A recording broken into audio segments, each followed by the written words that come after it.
back. This is Boomer Life on CISL 650.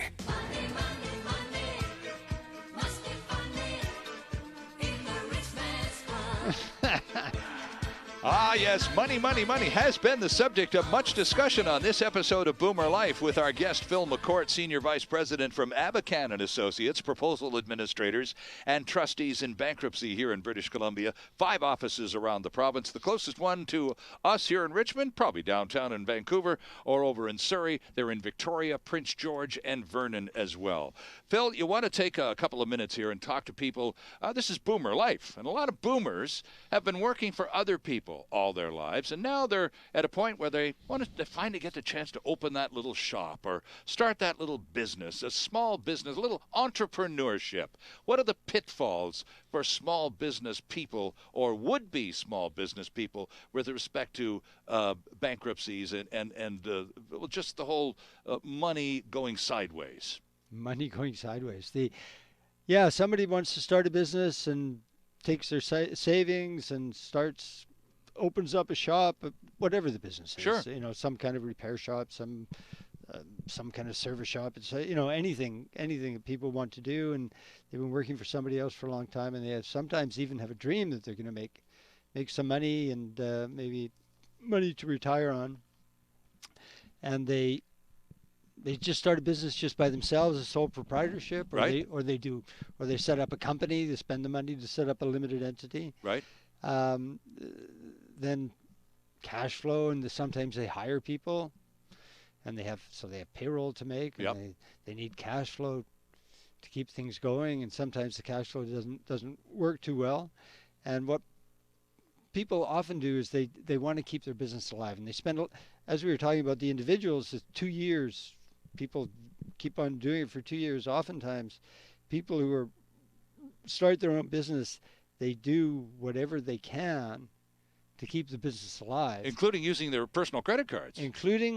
Quite often using their personal credit cards. You bet, yeah. Yeah, I mentioned to you before in the break about this one guy, the extreme. The one guy I know tried to keep a restaurant alive that he opened up, and he ended up having about $400,000 worth of credit card debt. Oh my! That was a total extreme. But yes, people use their personal credit cards to pay for business expenses. Right. And notwithstanding their business expenses, and even if they have a limited entity, that is, they've got a separate legal company, and they use the credit card for business expenses for that separate legal entity, it's still their credit card. Right. They still owe the money. It's not the company that owes the money, or the company may owe them the money. Right. But they owe the money to the credit card company. And a lot of people think, but it was business costs. But no, it's on your credit card, and you owe the money, so you have to deal with that personally. And people do that. People say, well, it's just a little business, and the money's going out faster than it's coming in, but we got to give it a chance here. We got to give it a few months anyway. Just a little bit more time, a right. little bit more time, and a little bit more time. Another debt people often get into is with Canada Revenue Agency. Tax debt. GST is fairly common, where you're collecting GST, but you don't pay it. You don't pay it to the government, or you keep the money and you spend it. Eventually, that will come to haunt you. And as a proprietor, if you're all by yourself, you're just running it without a limited entity, you owe that personally, obviously. And even as a limited entity, a separate company, if you're the director, and most likely you have a director's liability for that GST. Right, you're on the hook. You're on the hook. And likewise for payroll taxes. If you have employees, you deduct taxes from the payroll, and you don't give it to the government, eventually you're going to be on the hook for that. Well, then probably the takeaway from that very brief explanation would be, if you are particularly a boomer and you've had this dream for the last 20 or 30 or more years, and you're at a point in your life where it's time to take the plunge, to try that little entrepreneurial experiment you've been dying to have a bash at, well, and good for you.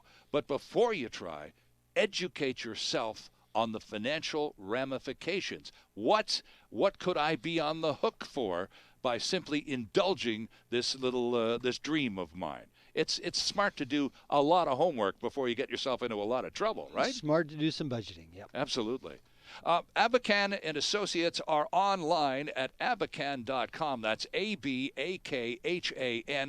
The Vancouver office, by the way, is downtown at 625 Howe Street, up on the 11th floor. They're also in Surrey, they're in Victoria, in Vernon, and in Prince George.